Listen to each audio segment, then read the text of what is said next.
Ти добре ли си дадеш 500 евро за чисто нова кола? Ти добре ли си? Как може такова нещо? 500 евро за чисто нова кола!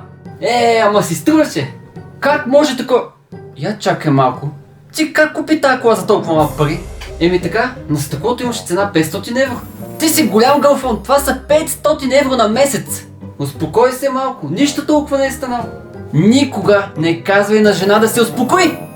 Някакви си 500 евро. Лесно се изкарат пари. На мен ми викат Стоян шестицата. Не, на теб ти викат Стоян идиота. Сега ще ти докажа, че лесно се изкарат пари.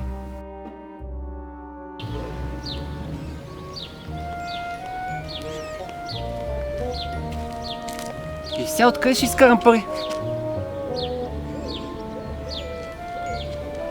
Батко, искаш ли да изкараш много пари? Да?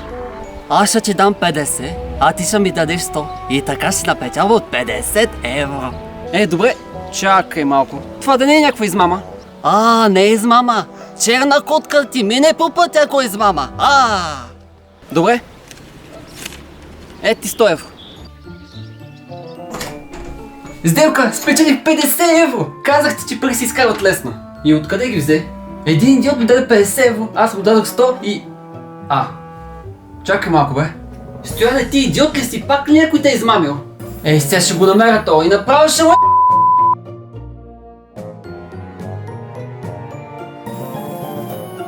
Само да го намеря то, направо не знам какво ще го направя. Само да го намеря.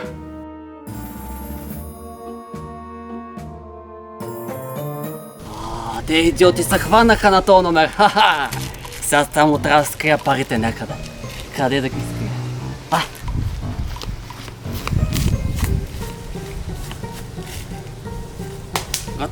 Готово! Къде ли може да е той? Само да го намеря, направо не знам какво ще го направя. Я чакай да пусна една вода.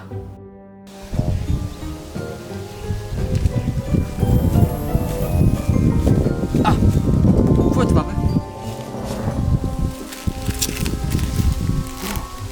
Това са пари! Това са пари! Богат съм!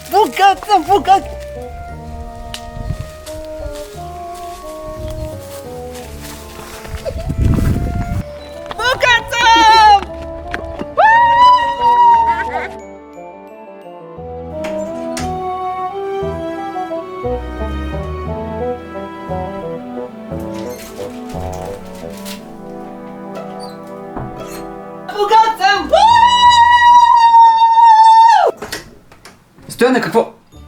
Какви са тези пари, бе? Намерих ги. Намерил си пари и колко са? Те са 100 000 евро. Имаш 100 000 евро?